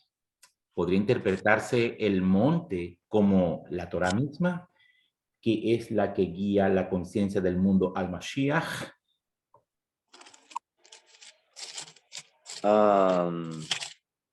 Miqueas 4:2. Miqueas 4:1 y 2.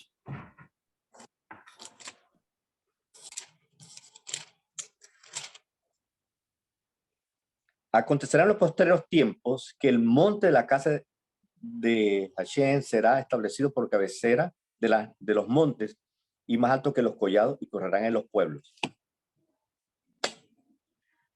No, repito, no es la Torá, no le podemos dar un sentido metafórico a algo que es muy literal acá. Está profetizando que en los postreros tiempos el monte de Sión, ¿ok?, será establecido como cabecera de todos los montes, ¿ok?, y más alto que los collados. Más alto, ahí sí hay la metáfora, que será más alto en el sentido porque estará el Mesías gobernando. Escucha bien lo que te voy a decir, algo que pasó en el monte de Sión, en el corazón mismo del templo.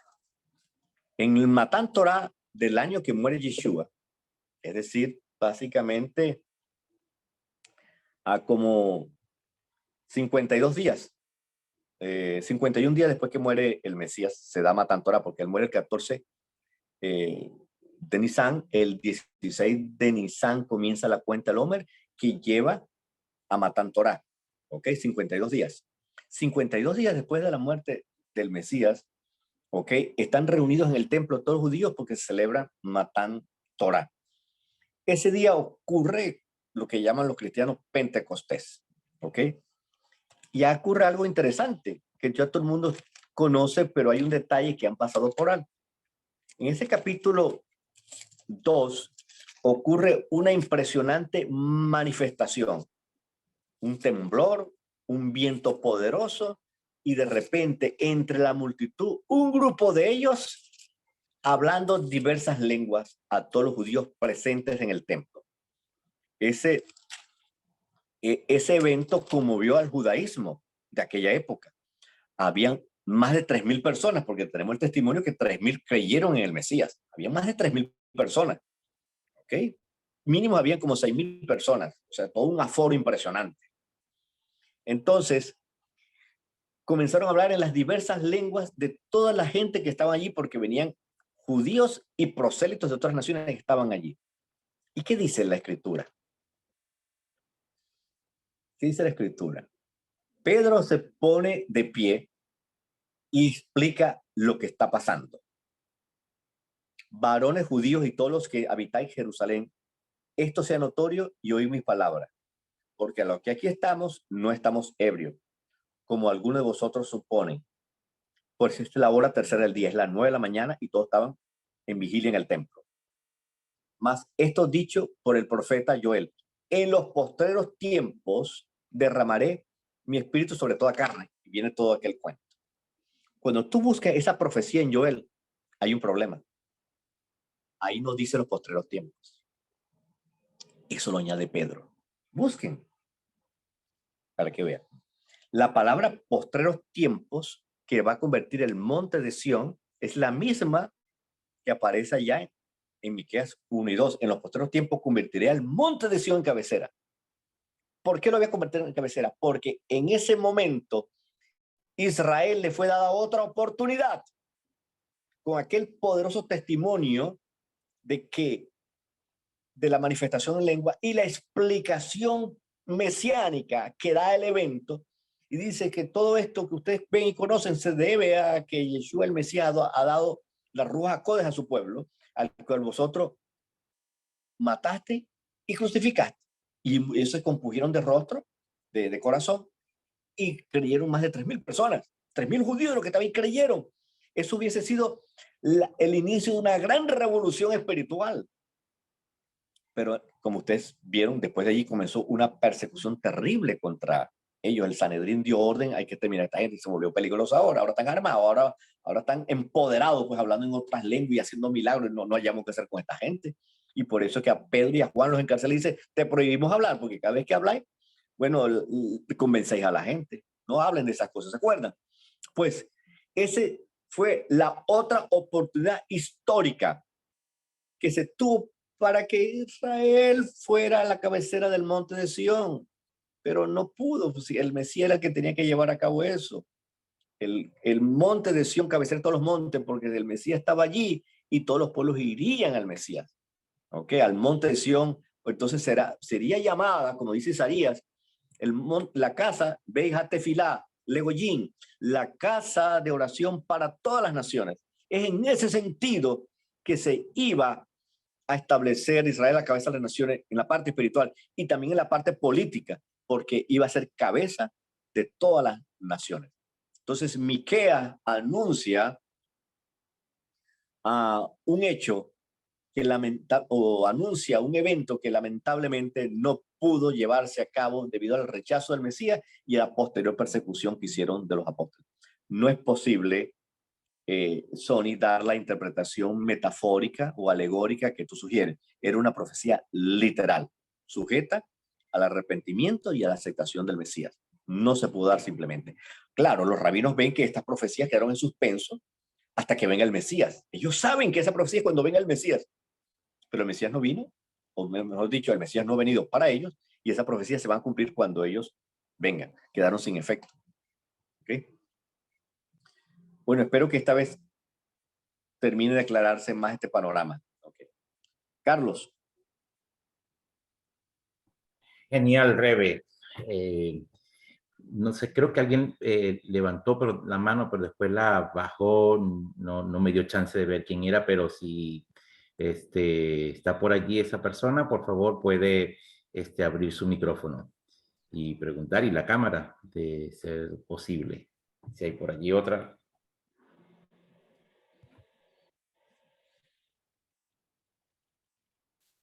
Bueno, no, por ahora no hay más nadie. De verdad que este tema es muy fascinante. Y sería cuestión de programar otro webinario al respecto. Pero bueno, quedará entonces a disposición. Bueno, no, nadie... El documento, nos podemos ver en Tisha B'Av para volver a hablar de los templos y todo eso. Porque ahí hay unas notas también sobre Tisha B'Av. ¿Okay? Exactamente. El documento. Entonces, lean ese documento que está bien cargado de notas históricas y explicaciones bíblicas. ¿Okay? Bueno, Carlos, será hora del cierre entonces. Yo por mi parte, bueno, agradezco sus intervenciones, su cariño, sus preguntas y deseo lo mejor en este ayuno, que el Eterno pues nos termine de recomponer la vida para que nos ha entregado. Gracias al rabino Carlos René por su gentileza de atender este seminario. Me saluda el resto de los colegas allá del concilio y un abrazo para todos. Gracias a ti, Carlos, por ser el anfitrión y permitir que podamos reunirnos, aunque sea virtualmente. Un gran abrazo para todos, les quiero mucho y será hasta una próxima ocasión cuando el Eterno permita que nos reunamos. Así es. Bueno, muchísimas gracias, Rebe. Este ha sido un webinario de la Yeshiva Talmud Torah Besh. Estará disponible tan pronto yo termine de colgarlo en la nube de la Yeshiva respectivamente. Bueno, Morán Berraboisan, que tengan un excelente día y terminen el ayuno con tranquilidad, en paz, y el Eterno les pueda bendecir en todo momento. Será hasta la próxima. Shalom a todos. Shalom a todos.